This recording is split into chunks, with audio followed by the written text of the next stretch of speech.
அல்லாஹுடைய பேரருளால் புனிதம் நிறைந்த ஷாபான் மாதத்தினுடைய 15வது இரவு இது.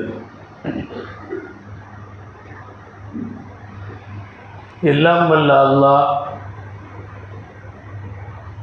முந்தைய எல்லா சமுதாயங்களுக்கும் வருஷத்தினுடைய எல்லா இரவும் ஒரே மாதிரியாகத்தான் இருந்தது. ஒரு இரவை விட இன்னொரு இரவு சிறப்பு என்பது முந்தைய சமுதாயங்களிலே இல்லை. எல்லா இரவும் சமம். ஆனால் பல்வேறு துஆக்களினால், குறிப்பாக எம்பெருமானார் ஸல்லல்லாஹு அலைஹி வஸல்லம் அவர்களால் இந்த உம்மத்து பெற்ற பெரும்பாக்கியங்களில், இந்த உம்மத்து பெற்ற பெறற்கரிய பேறுகளில் ஒன்று இது போன்ற சிறப்பான இரவுகளை அல்லாஹ் இந்த உம்மத்திற்கு தந்தார்.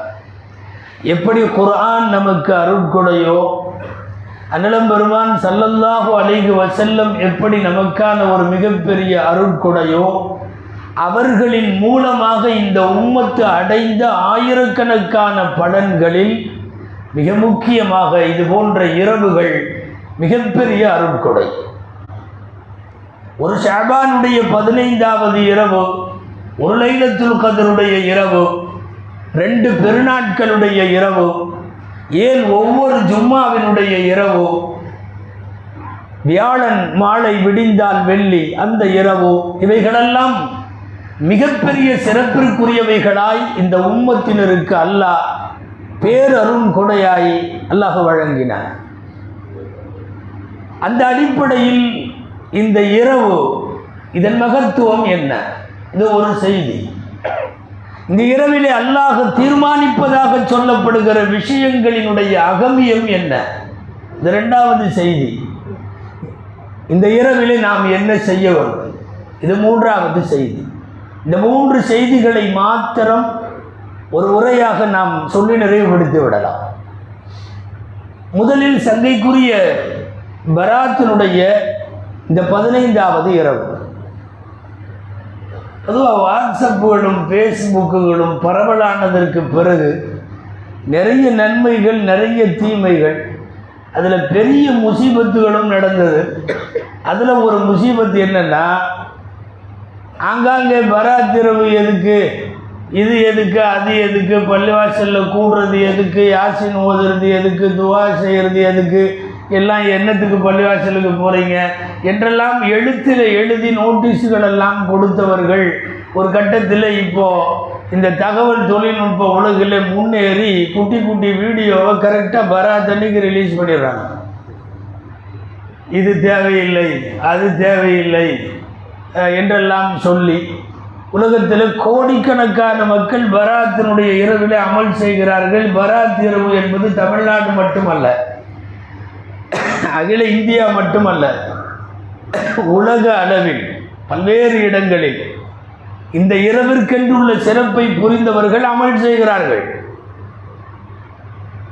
இல்லை, இந்த இரவு சம்பந்தமாக வந்த ஹதீஸ், இந்த பலவீனம், அந்த பலவீனம், இந்த பலம், அவரு இவரு, ஆச்சா போச்சா அத்தர் பாச்சா நிறைய சொல்லி வீடியோக்கள் அனுப்பி மொத்தத்தில் என்னென்னா, ஒன்று கூடாத, தொழுகாத, மன்னிப்பு கேட்காத, நீட்டாக வழக்கம் போல் 1 மணி வரை நீ வந்து ஃபேஸ்புக்கில் இருந்துட்டு தூங்கிடு என்று சொல்லுவது தான் நோக்கமோ என்னவோ. எதற்கு இதை தடுக்கிறார்கள் என்று தெரியவில்லை. அவர்களுக்காக இல்லாவிட்டாலும் நம்முடைய மன நிம்மதிக்காக சில செய்திகளை சொல்ல வேண்டும். நாம் எந்த இரவிலே அமர்ந்திருக்கிறோம்? முதல் செய்தி, சஹீஹான 6 கிரந்தங்கள் என்று சொல்லப்படுகிற சிஹாசித்தாவில் உலக பிரபலமான கிதாபு திருமதி ஷரீஃப். திருமதி ஷரீஃபில் தனியாக ஒரு பாடம், ஷஅபான் மாதத்தினுடைய 15வது இரவு. பாடத்துக்கு தலைப்பே அதுதான்.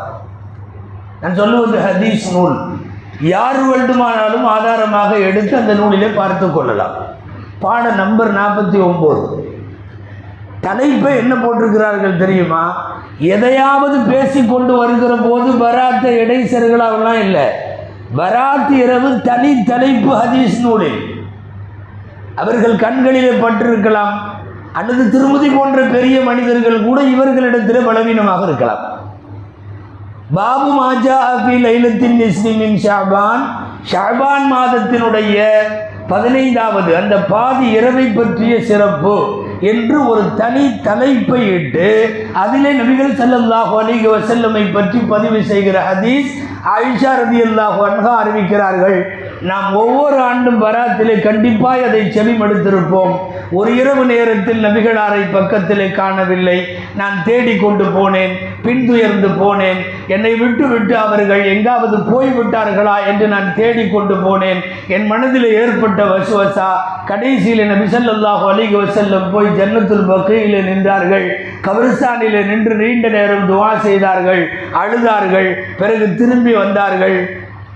யா ஆயிஷத்து வ தகாஃபீனா யஹீஃபல்லாஹு வ ரசூலுஹு அலைக், ஆயிஷாவே அல்லாஹ்வும் ரசூலும் உன்னை கைவிட்டு விடுவார்கள், ஏமாற்றி விடுவார்கள் என்றெல்லாம் நினைத்தாயோ, பயப்பட்டாயோ என்றெல்லாம் சொல்லி வருகிற அந்த நீண்ட ஹதீஸை பதிவு செய்கிற போது அந்த ஹதீஸில் ஆயிஷா ரலியல்லாஹு அன்ஹா சொல்லுகிறார்கள், நீண்ட நெடுநேரம் பராத்தினுடைய இரவிலே நபி ஸல்லல்லாஹு அலைஹி வஸல்லம் அமல் செய்தார்கள். அதே ஆயிஷா அம்மா சொல்லுகிறார்கள், எந்த மாதத்திலும் வைக்காத அளவுக்கு இந்த ஷஅபானிலே நபி ஸல்லல்லாஹு அலைஹி வஸல்லம் நோன்பு வைப்பார்கள். ஆயிஷா அம்மாவினுடைய தந்தை அபூபக்கர் சித்திக் ரலியல்லாஹு அன்ஹு அறிவிக்கிறார்கள். அதுவும் திருமதியிலே வஃபில் பாபி அன் அபீ பக்கர் சித்திக் என்று தொடங்குகிறது. அபூபக்கர் சித்திக் ரலியல்லாஹு அன்ஹுவின் அறிவிப்பும் இருக்கிறது. ஷபே பராத்தினுடைய ஷஅபான் மாதத்தினுடைய 15வது இரவில் நபி ஸல்லல்லாஹு அலைஹி வஸல்லம் சிறப்பாக நீண்ட நேரம் அமல்கள் செய்தார்கள். அதாவது அமல் செய்யறதுன்னு முடிவு பண்ணிட்டோம்னா ஒரு ஹதீஸ் போதும். புகாரி, முஸ்லிம், திருமதி, இப்னு மாஜா, நசை, அபூதாவூத் இந்த கிதாபுகளில் ஒரு ஹதீஸ் இருந்தால் போதும். ஒரு ஹதீஸ் அல்ல, எக்கச்சக்கமான ஹதீஸுகள். சிஹாசித்தா 6 கிதாபுகளில் இன்னொரு கிதாபு இப்னு மாஜா. இப்னு மாஜாவிலேயும் இதே பாடம் பாபு மாஜா ஃபீ லைலத்தின் நிஸ்ஃபி மின் ஷஅபான், ஷஅபான் மாதத்தினுடைய 15வது இரவு அந்த பாடத்துக்கு பேர். சரி, பாடத்தில் என்ன சொல்லுகிறார்கள்? அலி ரலியல்லாஹு அன்ஹு அவர்கள் அறிவிக்கிறார்கள், குமு லைலஹா வஸுமு நஹாரஹா, ஷஅபான் மாதத்தினுடைய 15வது இரவு வந்துவிட்டால் அந்த இரவிலே நீங்கள் நின்று இபாதத்து செய்யுங்கள், அந்த பகலிலே நோன்பு வையுங்கள். இது ஹஜ்ரத் அலி ரலியல்லாஹு அன்ஹு அறிவிக்கிற அறிவிப்பு. இன்னும் ஆயிஷா ரலியல்லாஹு அன்ஹா அறிவிக்கிற இன்னொரு அறிவிப்பும் பதிவாக இருக்கிறது. ஆயிஷா ரலியல்லாஹு அன்ஹா சொல்லுகிறார்கள், ஷஅபான் மாதத்தினுடைய 15வது இரவில் அந்த இரவை குறித்து நான் நபி ஸல்லல்லாஹு அலைஹி வஸல்லம் அவர்களிடத்தில் கேட்டேன். ரசூல் ஸல்லல்லாஹு அலைஹி வஸல்லம் சொல்லுகிறார்கள், பனு கல்பி என்கிற கோத்திரத்தாரினுடைய ரோமங்கள் நிறைந்த ஆடுகளினுடைய ரோமங்களை விடவும் அதிகமாக பாவங்கள் இருந்தாலும் அல்லாஹ் மன்னிக்கிறான். எனவே நான் இந்த இரவிலே அமல் செய்கிறேன் என்கிறார்கள் நபி ஸல்லல்லாஹு அலைஹி வஸல்லம். ஆடு எல்லாரும் வளர்ப்பார்கள். இந்த பனு கல்பு கோத்திரத்தார்களுக்கு மட்டும் கணக்கிலடங்காத முடிகள் கொண்ட ரோமங்கள் கொண்ட ஆடுகள் இருக்கும். எண்ண முடியாத பொருளுக்கு உதாரணமாக அவ்வப்போது அரபுகள் அந்த கோத்திரத்தின் ஆடுகளை சொல்லுவார்கள். இதையெல்லாம் நம்மளால எண்ண முடியாது, இது என்ன பனு கல்பு ஆடு மாதிரி இருக்குது என்று சொல்லுவார்கள். நாம் நட்சத்திரங்களை எண்ண முடியாது, இதை மடிக்க முடியாது, அதை எடுக்க முடியாதுன்னெல்லாம் நாம் சொல்கிறோமல்ல, அந்த மாதிரி ஒரு வார்த்தை.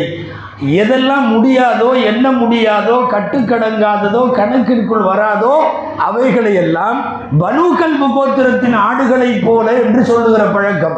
நபி ஸல்லல்லாஹு அலைஹி வஸல்லம் அந்த சொல்வடையை பயன்படுத்துகிறார்கள். பனு கல்பு கோத்திரத்தாரினுடைய ஆடுகளின் ரோமங்கள் அளவுக்கு மன்னிப்பு இருந்தாலும் அல்லாஹ் இந்த இரவிலே மன்னிக்கிறான். இது ஆயிஷா ரலியல்லாஹு அன்ஹா அறிவிக்கிற அறிவிப்பு.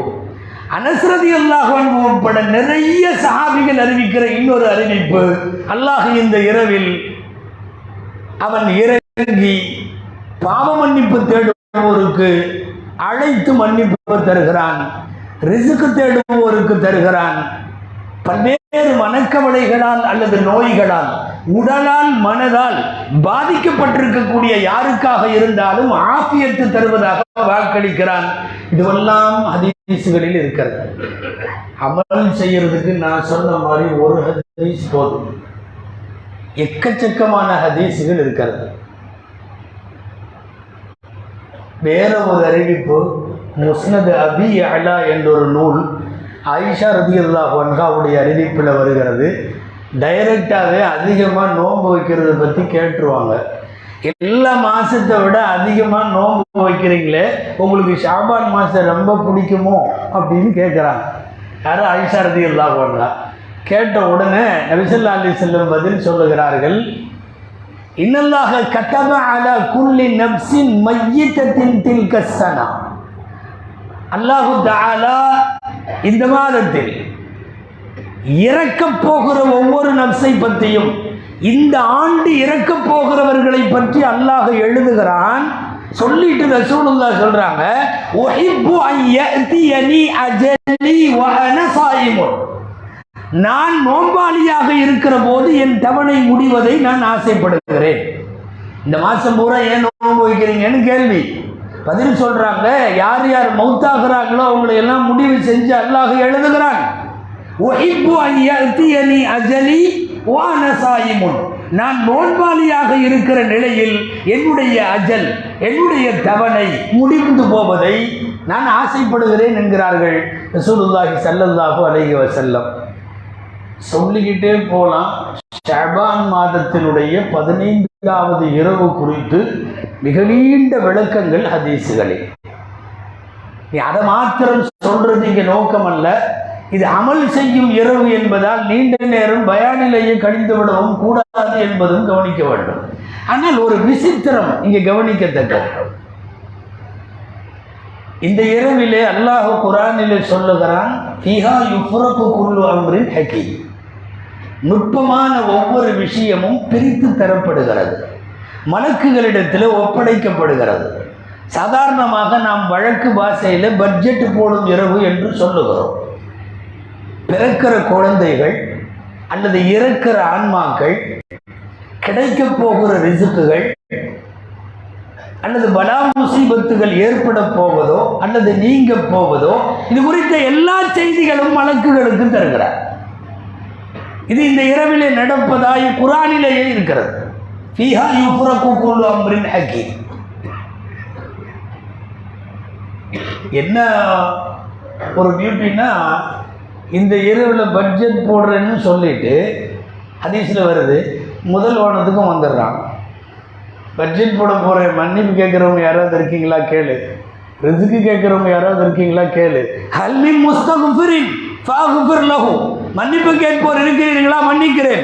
ஹல்மின் முஸ்தர்ஸிகின் ஃபஅர்ஸுகுஹு.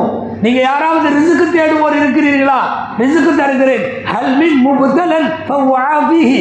யாராவது முப்தலாவில பலாவில பீடிக்கப்பட்டவர்கள் இருக்கிறீர்களா, ஃபஅஃபிஹி. அவர்களுக்கு நான் ஆபியத்தை தருகிறேன்.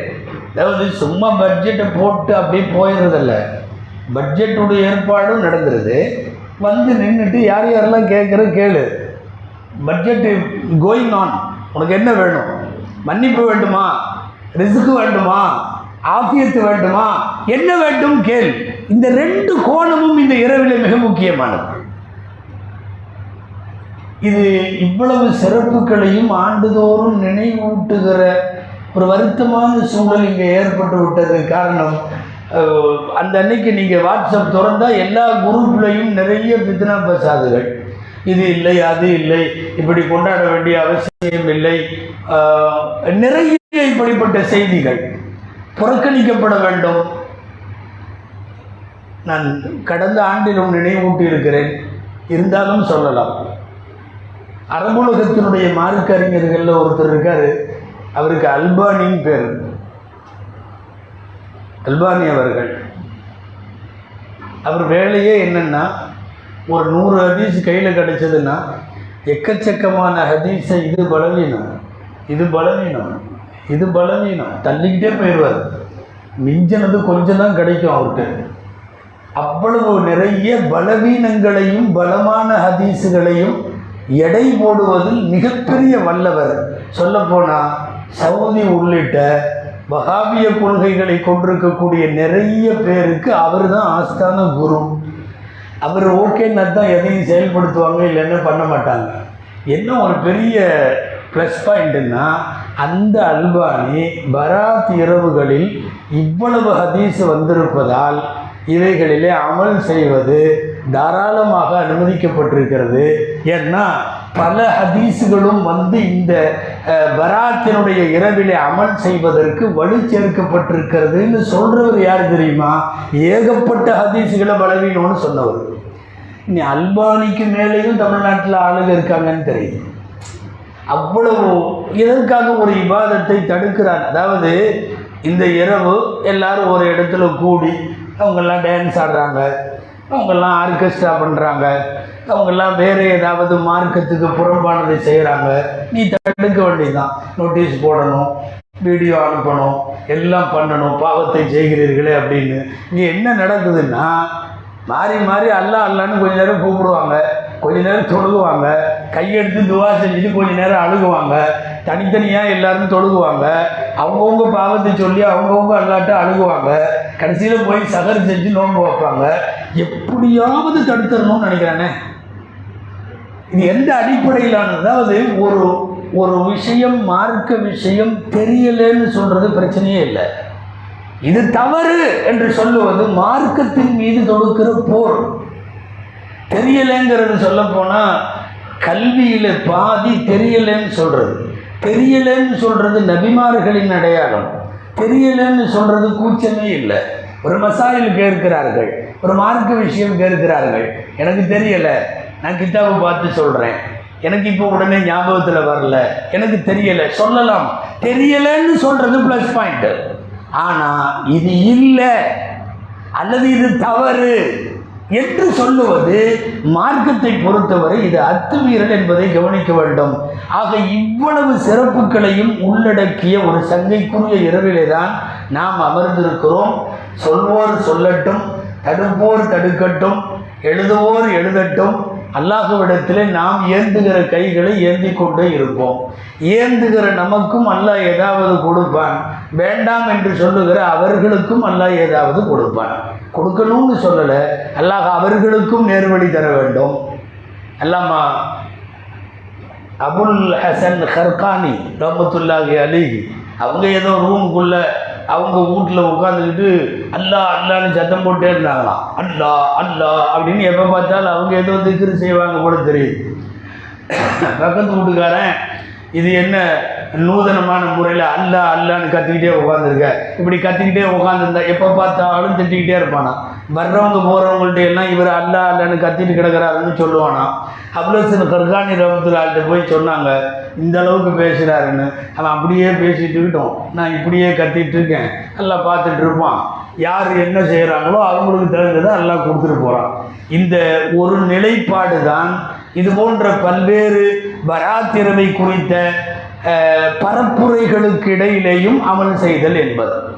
ஒரு சின்ன தவறுகளுக்கு கூட வாய்ப்பில்லாமல் பாவ மன்னிப்பும் நஃபிலான தொழுகைகளும் இவைகளை மாத்திரமே செய்து கொண்டிருக்கின்றோம்.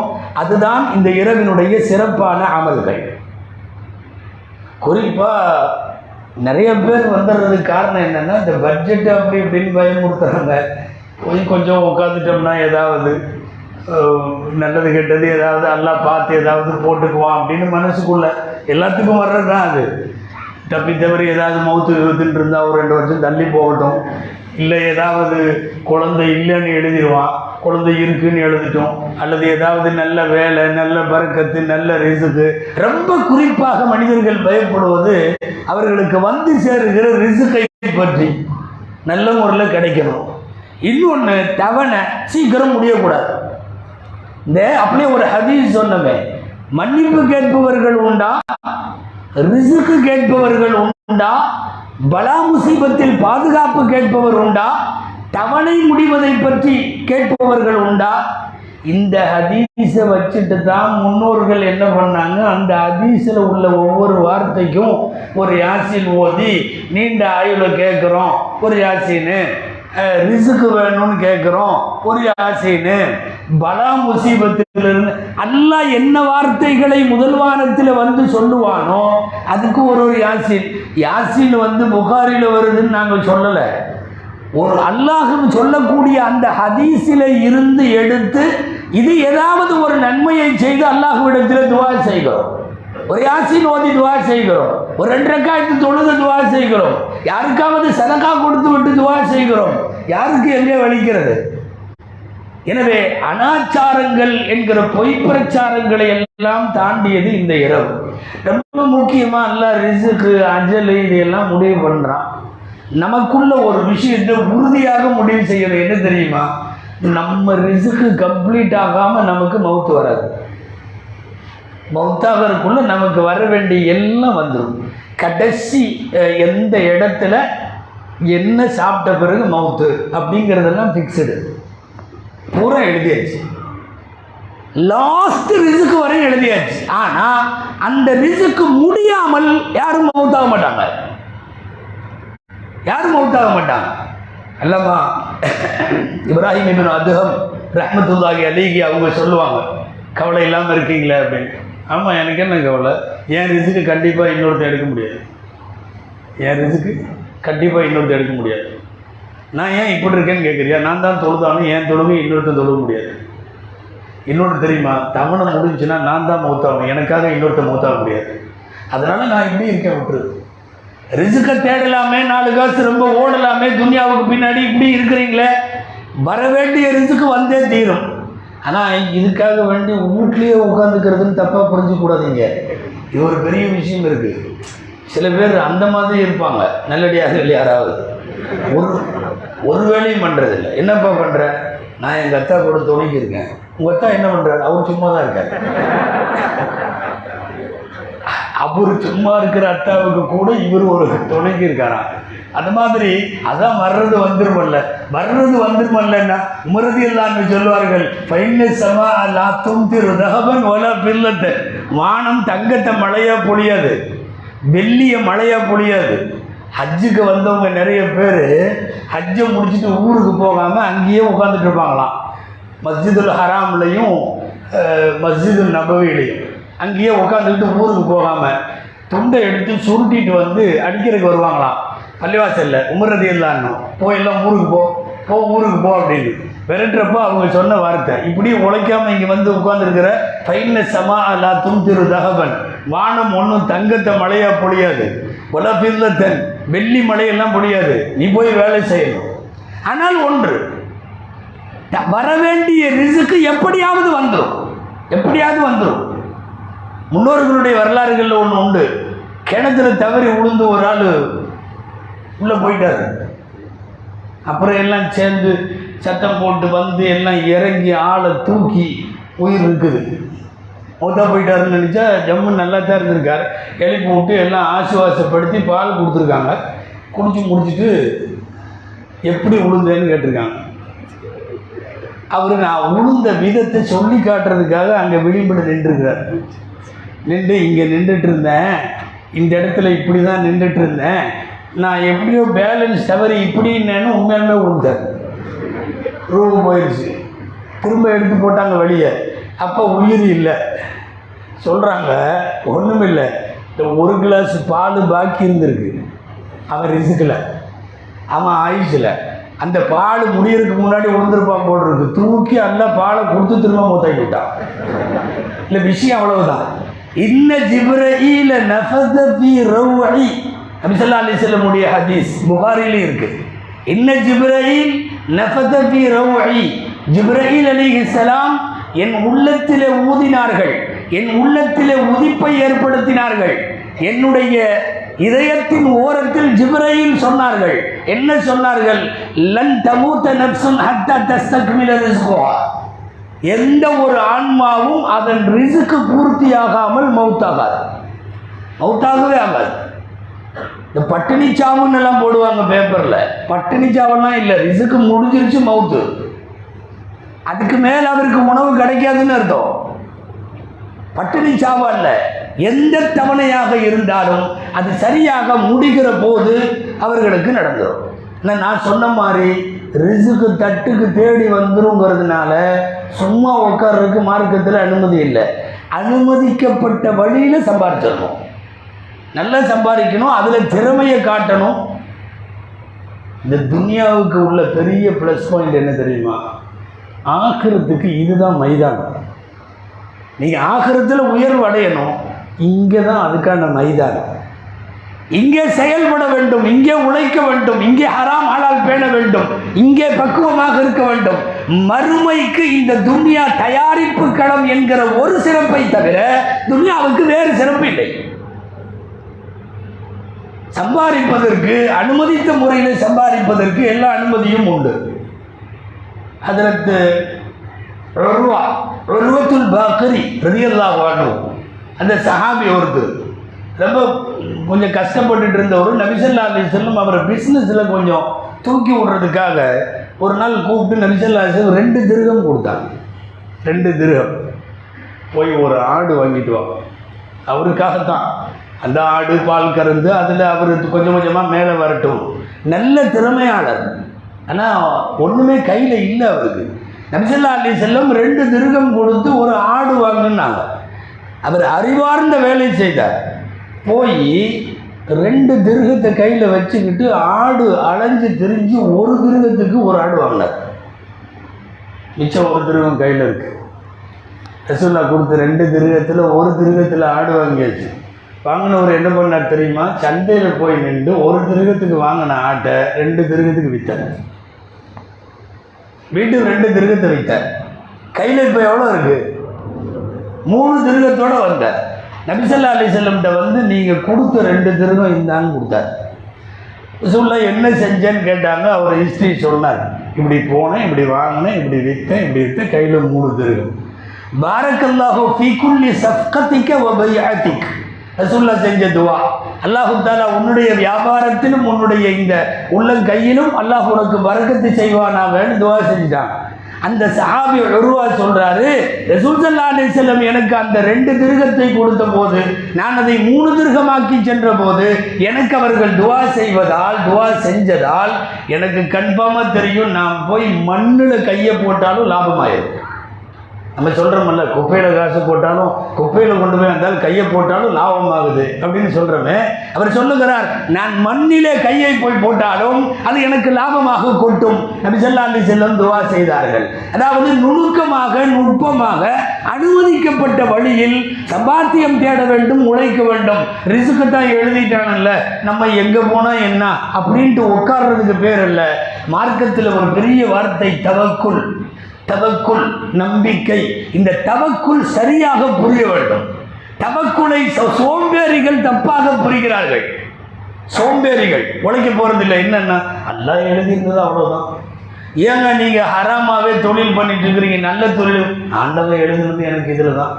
ஏங்க தொழுது போகாம இருக்கீங்க? நான் தொழுகணும்னு ஆண்டவன் எழுதல. இப்படியே ஓடும். அவர்கிட்ட நீங்க 100 பாவத்தை கேட்டாலும் 100க்கும் அண்டம் எடுத்து போட்டு ஜம்முன்னு உட்காந்துவான். இது அல்ல. தவக்குல் என்பது சரியாக புரிய வேண்டும். ஒரு பக்கம் உனது முயற்சிகளோடு போய்கொண்டே இரு, மறுபக்கம் அல்லாஹ்வின் மடிக்கு தர வேண்டியதை செய்து கொண்டிருப்பார். இரண்டும் தான். பெருமானார் ஸல்லல்லாஹு அலைஹி வஸல்லம் சந்தையில் வியாபாரம் செய்கிறார்களே, 9 வயசுல நிற்கிறாங்க வியாபாரத்தில். 9 வயசு. ரசூல் ஸல்லல்லாஹு அலைஹி வஸல்லம் இந்த உம்மத்துக்காக அவர்கள் காட்டிய மிகப்பெரிய வணிகத்துறையினுடைய மாபெரும் முன்மாதிரி பெருமானார் ஸல்லல்லாஹு அலைஹி வஸல்லம். உள்ளூர் சந்தை, உள்நாட்டு சந்தை, ஷாம் தேசத்தின் சந்தை, எல்லா வியாபாரத்தையும் செய்து வணிக ரீதியாய் ஆகுமான வழியில் பொருள் ஈட்ட வேண்டும். பொய் பேசாமல், புரட்டு பேசாமல், வாடிக்கையாளரை ஏமாற்றாமல் எப்படியெல்லாம் சம்பாதிக்க வேண்டும் என்கிற அந்த யுக்திகளையும் பெருமானார் ஸல்லல்லாஹு அலைஹி வஸல்லம் வாழ்க்கையில் அவர்கள் கற்றுத்தந்தார்கள். ரிஸ்க்கு வரும். எல்லாம் கொடுக்கணும்னு நினைக்கிற இறைவன் பறவைகளுக்கு கொடுக்கிறது இல்லையா? பாறையில் தாவூத் அலைஹிஸ்ஸலாமுடைய வரலாறுல வருது.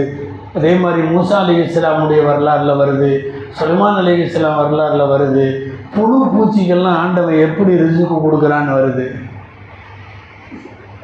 முதல் தடவை பாறையில் அடிங்க தண்ணி வரும். அடித்தாச்சு, தண்ணி வருது. 2வது தடவை 3வது தடவை அடித்து தண்ணி வருது. அதுக்கு அப்பால் உள்ளிருந்து புழு வருது. அந்த புழுவினுடைய தஸ்பீகை மூசாவை கேட்க வைத்தான் நாம் அல்லாஹ். என்ன தஸ்பீஹ்னு கேட்டால், சுப்ஹான மன் யரானி வயஸ்மஉ கலாமி, என்னை பார்க்கிற, என்னையும் பார்க்கிற அல்லாஹ் அவன் சுப்ஹான், அவன் பரிசுத்தமானவன். என் குரலையும் கேட்கிற அல்லாஹ் பரிசுத்தமானவன். சொல்லுவாங்க இல்லையா, பாறைக்கு அடியில் இருக்கிற எறும்புக்கு ரிசுக்கு போகுதுன்னு. எல்லாத்துக்கும் போயிடும். பாறைக்கு அடியில் இருக்கிறதுக்கு போகும். கேட்பாரற்று கிடக்கிற, பார்வையற்று இருக்கிற விலங்குகளுக்கு ரிசுக்கு ஏற்பாடு இருக்கு. ஒரு பாம்புக்கு கண்ணு தெரியாது, அல்லது ஒரு பூனைக்கு கண்ணு தெரியாது, அது எங்கேயாவது இருக்கும். போய் இறை தேடி பயணப்பட முடியாது, ஒரு இடத்துல இருக்கும். யாராவது ஒரு படைப்பை எல்லாம் ஏற்பாடு செய்திருக்கிறான். ஒரு பூனையோ, ஒரு நாயோ, ஒரு தவளையோ எங்கிருந்தாவது எடுத்து கொண்டு வந்து கண்டறியாததன் வாயில ஊட்டி விட்டு போகும். அது ரப்புடைய ஏற்பாடு, ரப்புடைய ஏற்பாடு. அல்லமா முஹம்மது பாக்கிர் ரஹ்மத்துல்லாஹி அலைஹி சொல்லுவார்கள், எந்த ரிசுக்காக இருந்தாலும் சரி கொண்டு வந்து சேர்க்கணும்னு நினச்சா சேர்த்துருவான். கர்ப்பத்துக்குள்ளே கொடுத்தவன் அவன். 10 மாதம் உள்ளே இருந்தவங்க, 10 மாதம் உள்ளே இருந்தபோது ரிசுக்கு கொடுத்தது யார்? எந்த வழியில் கொடுத்தான்? பசி எடுக்காமையா இருந்தது? 10 மாதம் உணவு போனது நீட்டா. அதை எப்படி எப்படியெல்லாம் வைத்திருக்க வேண்டுமோ அப்படியெல்லாம் வைத்திருந்தான். யார் யாரை எப்படி மௌத்தாக்க வேண்டும், எந்த வயதில் மௌத்தாக்க வேண்டும், இதில் என்ன அற்புதங்களை வேண்டுமானாலும் ரிசுக்கிலும் செய்வான், தவணையிலும் செய்வான், எல்லாத்திலையும் செய்வான். நான் இப்போ சொன்ன முகமது பாக்கிர் ரஹ்மத்துல்லாஹி அலைஹி அப்படின்னு சொன்ன உடனே நினைவுக்கு வருகிறது, கிறிஸ்தவ பாதிரிகள் எல்லாம் உட்கார்ந்திருந்த கூட்டத்தில் போய் என்ன பேசுகிறார்கள் என்று பார்ப்பதற்காக போனார்கள். முகமது பாக்கிர் ரஹ்மத்துல்லா ஸல்லல்லாஹு அலைஹி வஸல்லம் உடைய அஹ்ல பைத்துகள் வழித்தோன்றல் ரிதுவானுல்லாஹி அலைஹி, அல்லாஹ் அவர்கள் அனைவரையும் பொருந்திக் கொள்வானாக. ரசூலுல்லாஹ்வுடைய குடும்பத்தினர்கள். முகமது பாக்கிர் போய் நசாராக்கள்கிட்ட உட்கார்றாரு. அந்த தலைமை பாதிரி தனியாக கண்டுபிடிச்சார். நீ எங்கள் ஆள் இல்லை, இங்கே வா அப்படின்னு கண்டுபிடிச்சா கூப்பிட்டு ஆமான்னு ஒத்துக்கிட்டார். என் பேர் என்ன? என் பேர் முகமது பாக்கிர். எங்கேருந்து வர்ற? மதீனாவிலிருந்து வர்றேன். எதுக்கு வந்தார்? நீங்கள் என்ன பேசுகிறீங்கன்னு கேட்கறதுக்கு வந்தேன். முடிஞ்சால் ஒரே இறைவனை பற்றி, ஈசா அலைஹிஸ்ஸலாம் அவங்க வெறும் நபி தான், அவர் அடியார் தான், அவர் கடவுள் அல்ல அப்படின்னு சொல்கிறதுக்கு வந்தேன். பேசிக்கிட்டே இருந்தப்போ அவர்களுடைய அறிவாற்றலை சோதிப்பதற்காக முகமது பாக்கிர்கிட்ட நிறைய கேள்வி கேட்டான். இந்த பாதிரி கேட்டார், நான் கேட்கறதுக்கெல்லாம் பதில் சொல்லு, நான் இஸ்லாத்தில் சேர்றேன். அவருக்கு எக்கச்சக்க சந்தோஷம். தலைமை பாதிரியை கவுத்துட்டா எல்லாத்தையும் கவுத்துடலாம். பார்க்கலாமே, கேட்கட்டும், நீங்கள் கேளுங்க, கேளுங்கன்னு சொல்கிறிய, நீ பெரிய ஆலிமா. நான் ஆலிமான்னு தெரியாது, ஆனால் ஜாகில் இல்லை, முட்டாள் இல்லை. அதே சமயத்தில் நான் ஆலிமான்னு எனக்கு தெரியல. சரி, கேள்விக்கு பதில் சொல்லு அப்படின்னு நிறைய கேள்விகள், இஸ்லாமிய வரலாறு சம்பந்தப்பட்ட கேள்விகள். அது அல்லாஹ் நல்லடியார்களுக்கு கொடுத்தது. உள்ள கிடக்கில் இருந்து ஏராளமான பதிலை சொன்னார்கள். ஒரு நேரம் இருக்குது, ஒரு நாளில் இரவு பகல்லையும் சேராது, நைட்லேயும் சேராது. எந்த நேரம்னு சொல்லு. அவர் கேட்ட பாதிரி கேட்ட கேள்வி, நைட்லேயும் சேராது, பகல்லையும் சேராது, அது எந்த நேரம்? யோசிக்காமல் பட்டுன்னு பதில் சொன்னாங்க. ஃபஜ்ர் உதயமானதில் இருந்து சூரிய உதயம் வரை உள்ள நேரம். ஃபஜ்ர் பாங்கு சொன்னதில் இருந்து சூரியன் உதிக்கிற வரை உள்ள நேரம். நைட்லேயும் சேராது, பகல்லையும் சேராது. அந்த டக்குன்னு சொன்னார், நீ சரியாக தான் சொன்ன, நீ ஆலிம் இல்லைன்னு சொன்ன, ஆனால் நான் கேட்குற எல்லாத்துக்கும் இப்படி பதில் சொல்கிறிய. அப்போ அவர் கேட்ட கேள்வி, நான் ரிசுக்கை பற்றி பேசிகிட்டு இருந்ததுனால அதை சொல்ல வர்றேன். அந்த பாதிரி கேட்ட கேள்வி தான், அம்மா என்னமோ சொர்க்கம் இருக்குதாம்மா, என்ன சாப்பிட்டாலும் மலைஜலம் கழிக்க மாட்டீங்களாம்மா, இது எப்படி நடைமுறைக்கு ஒத்து வருதா அப்படின்னு அவர்கிட்ட கேட்க, முகமது பாக்கிர் ரஹ்மத்துல்லா பதில் சொன்னார்கள், ஏன் கர்ப்பத்தில் நீ 10 மாதம் இருந்தே, சாப்பிடாமையா இருந்த? சாப்பிட்டு தான் இருந்த. நீ எங்கே மலைஜலம் கழிச்ச? 10 மாதம் மலைஜலம் கழிக்கலையே. மலைஜலம் கழிக்காமல் தேவையான இரணத்தை ஒரு உயிருக்கு தர முடியும். கர்ப்பத்தில் 10 மாதம் தந்தவனால் சுவனத்தில் ஏன் தர முடியாது என்று திரும்ப கேட்பார்கள். அந்த ஆள் கிட்டத்தட்ட பாதி முஸ்லீம் ஆகிட்டார். கேட்குற கேள்விகளில் கொஞ்சம் பெருசாக ஏதாவது கேட்டு ஆளை ஒரு வழியாக கமுத்திடலான்னு முடிவு பண்ணிட்டாரோ என்னமோ. அவர் அடுத்து கேட்டார், ஒரே நாளில் 2 குழந்தை பிறந்தது. இந்த கிதாபில் இருக்குது, முகமது பாக்கர் ரஹ்மத்துல்லாஹி வரலாறுல இருக்குது. ஒரே நாளில் 2 குழந்தை பிறந்தது. அந்த 2 குழந்தைங்க ஒரே நாளில் மௌத்தாச்சு. ஒரே நாளில் மௌத்தாச்சு. ஆனால் மௌத்தாகும் போது ஒரு குழந்தைக்கு வயசு 50, ஒரு குழந்தைக்கு வயசு 150. யாருன்னு தெரியுமான்னு கேட்டாங்க. யோசிக்கவே இல்லை வரலாறு படித்தவர்கள். இது உசைர் அலைஹிஸ்ஸலாம், குர்ஆனில் வரக்கூடிய உசைர் அலைஹிஸ்ஸலாம். அவர் தம்பி 2 பேர் ஒரே நாளில் பிறந்தாங்க. ஒரே நாளில் பிறந்தாங்க. பிறந்து 2 பேருமே ஒன்றா வளர்ந்தாங்க 30 வயசு வரை. 30 வயசு வரை ஒன்றா வளர்ந்ததுக்கு அப்புறம் தான் ஒரு நாள் குர்ஆனில் 3ஆம் ஜுஸ்ல இந்த நிகழ்ச்சி வருது. ஒரு இடிபாடுகளுக்கு இடையில கிடந்த ஒரு ஊரை பார்த்துட்டு அவர் கேட்டுருவார், அன்னாயுஹ்யி ஹாதிஹில்லாஹு பஅத மௌத்திஹா, அல்லாஹ் இந்த ஊரை எல்லாம் எப்படித்தான் உயிர்ப்பிப்பானோ, பூரா இடிஞ்சு போய் சிதிலம் அடைஞ்சு போய் இடிபாடுகளாய் சேதாரப்பட்டு இப்படி கிடக்குதே தரையில், இதை எப்படி உயிர்ப்பிப்பானோன்னு ஒன்று, இப்படித்தான் உயிர்ப்பிப்பான்னு அல்லாஹ் இவரை மௌத்தாக்கிட்டான். 100 வருஷம் கழித்து திரும்ப எழுப்புறான். 100 வருஷம். நீங்கள் ஏதோ அம்புலிமமா வரலாறுன்னு நினைக்காதீங்க. குர்ஆனில் இருக்குது, 3ஆம் ஜுஸ்ல இருக்குது. நான் சொல்லிட்டு இருக்கிறது வந்து குர்ஆனில் வரக்கூடிய வரலாறு. அமாத்தஹுல்லாஹு மிஅத ஆமி, அல்லாஹ் 100 ஆண்டவரை மௌத்தாக்கினான். அதுக்கப்புறம் சும்மா பஅஸஹு, பிறகு எழுப்புறான். எழுப்பி அல்லாஹ் கேட்குறான், கம் லபிஸ்த, எவ்வளோ நாள் தூங்கினேன் சொல்லு பார்க்கலாம். அவர் அந்த நபிகிட்ட, லபிஸ்து யௌமன் அவ் பஅத யௌம், ஒரு நாள் தூங்கியிருப்பேன், இல்லாட்டி ஒரு அரை நாள் தூங்கியிருப்பேன். இது அவர் மட்டும் இல்லை, நம்மளும் அப்படித்தான். இந்த ரொம்ப நேரம் தூங்கி எப்போ எழுந்திரிச்சாலும் என்ன தூங்கிட்டே இப்போ தான் படுத்தேன் நம்ம வார்த்தை. 6 மணி நேரம் தூங்கியிருப்பார். பகலில் சில தியானம் படுத்தது அசர் வரையும் தூங்கியிருப்பார். எப்போ எவ்வளோ நேரத்தில் இப்போ தான் படுத்தேன். அவர் 100 வருஷம் தூங்கிட்டு அல்லாஹ் கேட்குறான், கம் லபிஸ்த, எவ்வளோ நாள் தூங்கும்? யௌமன் அவ் பஅத யௌம், ஒரு நாள் இருக்கும். இவர் 100 வருஷம் இப்படி சொன்னது கூட பரவாயில்ல. சூரத்துல் கஹ்ஃபில் வருது 300 வருஷம் தூங்கிட்டு அவங்களும் அதைத்தான் சொல்லியிருக்காங்க. கஹ்ஃப் சூறாவில் வருது, கம் லபிஸ்தும், நீங்கள் எத்தனை வருஷம் தூங்குனீங்க? யௌமன் அவ் பஅத யௌம் ரப்புக்கும் அலமு பிமா லபிஸ்தும், சூரத்துல் கஹ்ஃபில் வருது. நீங்கள் எவ்வளோ தூங்குனீங்கன்னு அல்லாஹ்வுக்கு தெரியும், போங்க கடைவீதிக்கு போங்கன்னு அங்கே வரலாறு வருது. இவரை 100 வருஷம் கழித்து எழுப்பி விடுறான்னா இப்போ இவருக்கு வயசு என்ன? இவருக்கு வயசு 130. 100 வருஷம் கழித்து எழுப்புறான். அங்கே ஊருக்கு போகிறாரு. இவருக்கு மாத்திரம்தான் அந்த 100 வருஷம். நாம் ஏற்கனவே இங்கே பயானில் பல தடவை சொல்லியிருக்கிறோம், காலம் மற்றவர்களுக்கு அப்படியே நின்றது. இவருடைய காலம் 100 வருஷம் அதிகம். 120 வயசில் இவர் ஊருக்குள்ளே போகிறாரு. ஒரு கிழவியினால் அடையாளம் காணப்பட்டு, சென்ற ஆண்டு கூட தராவீஹுக்கு பின்னால் பேசியிருக்கிறோம், அடையாளம் காணப்பட்டு கடைசியாக அண்ணன் தம்பி சேர்ந்து அதுக்கப்புறம் 20 வருஷம் இருந்தாங்க. தம்பிக்கு வயசு 50 தான் ஆச்சு. உசைர், அவர் பேர் உஸ்ரா, இவர் பேர் உசைர். உஸ்ராவுக்கு வயசு 50, உசைருக்கு வயசு 150. 2 பேரும் ஒரே கபரில், ஒரே கபரிஸ்தானில், ஒரே நாளில் அவர்கள் அடக்கப்பட்டார்கள்னு சொன்னதுக்கு அப்புறம் பாதிரி ஷஹாதத் கலிமா சொல்லிட்டார். முகமது பாக்கர் ரஹ்மத்துல்லாஹி அலைஹி. இங்கே முகமது பாக்கருடைய செய்தியை சொல்லுவது என்ன? கர்ப்ப காலத்தில் 10 மாதம் அவன் உணவு கொடுத்தது எந்த ரீதியில் நாம் யோசிக்க முடியும்? விஞ்ஞானம் ஏதாவது சொல்ல முடியுமா? என்ன டியூப் போட்ட, என்ன மருந்து கொடுத்த, என்ன உள்ள போச்சு? கிளீனா தாய் சாப்பிடுகிறாள், அங்கிருந்து அப்படியே தாயிடமிருந்து குழந்தைக்கு வருகிறது. 10 மாதம் தேவையான ரிஸ்க்குகளை கர்ப்ப காலத்தில் ஒரு குழந்தைக்குள்ளே கொடுத்த ரப்புல் ஆலமீனுக்கு உலகத்தின் எந்த மூலையில் எந்த உயிர்கள் இருந்தாலும் அல்லாஹ்வுக்கு ரிஸ்க் கொடுக்க தெரியும்.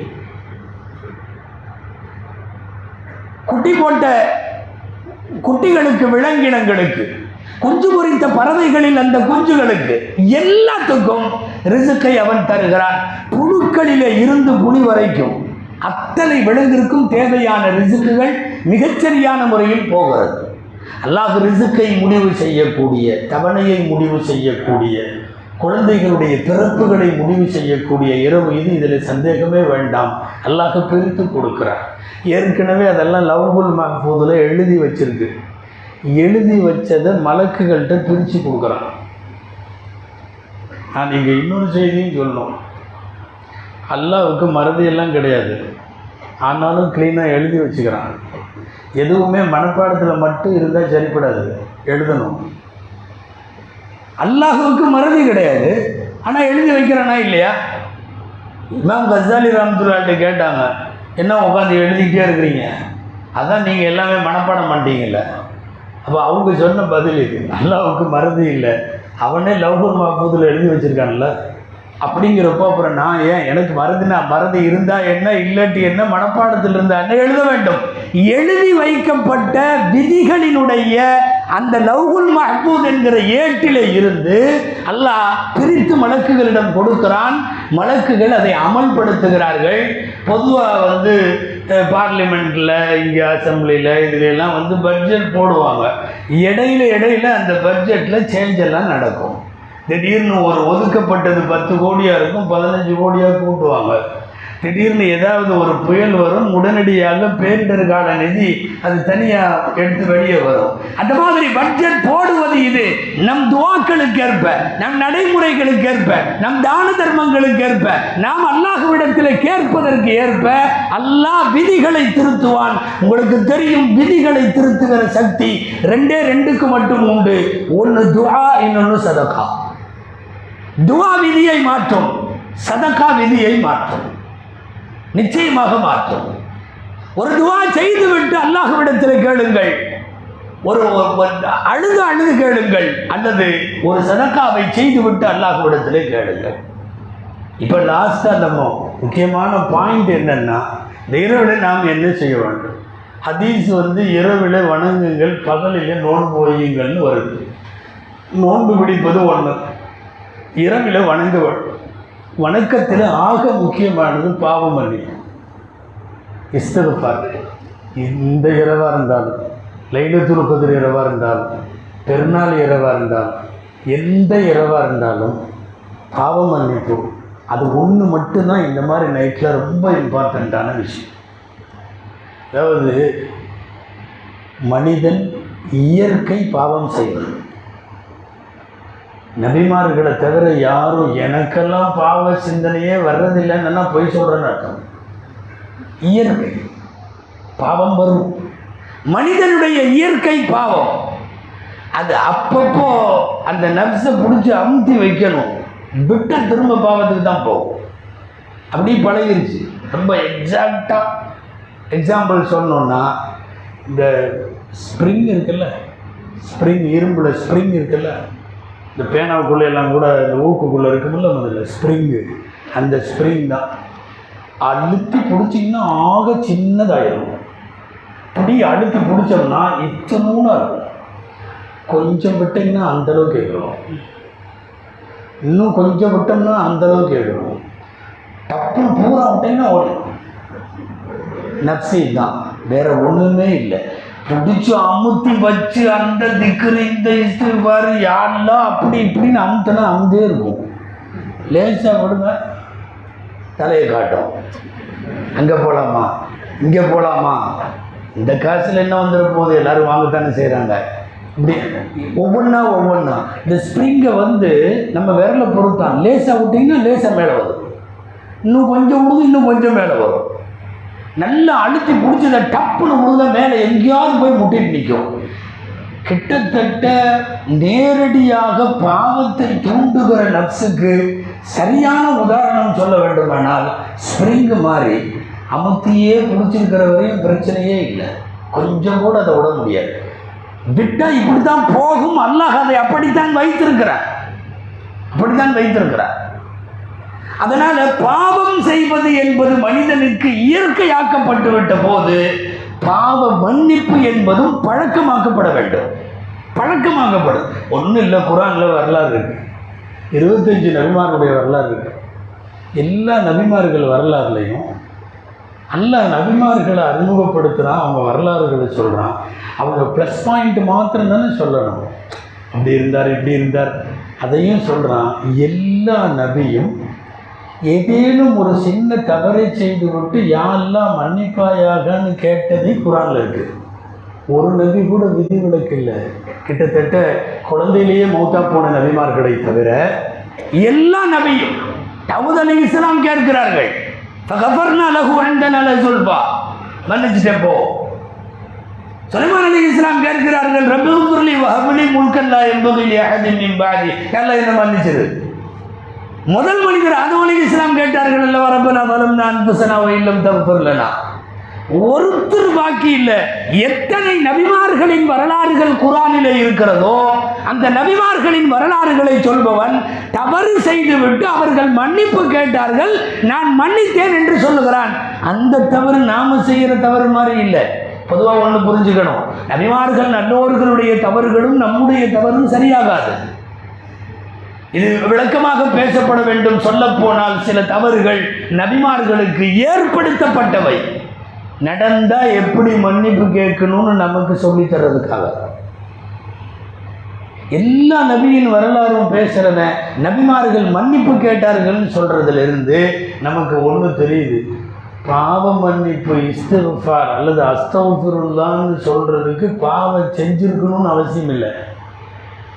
பாவம் செஞ்சவங்க தான் அஸ்தக்ஃபிருல்லாஹ் சொல்லணும்னுலாம் இல்லை. சில பேர் அப்படி நினச்சிக்கிறது உண்டு. அழுது அவர் துவா கேட்குறாருன்னா அவன் ஏதாவது பண்ணியிருப்பான், என்னமோ இவருக்கு ஏதாவது பண்ணவன் தான் அழுது துவா கேட்கணும்லாம் இல்லை. ஒன்றும் பண்ணாதவங்களும் அழுது கேட்கணும்.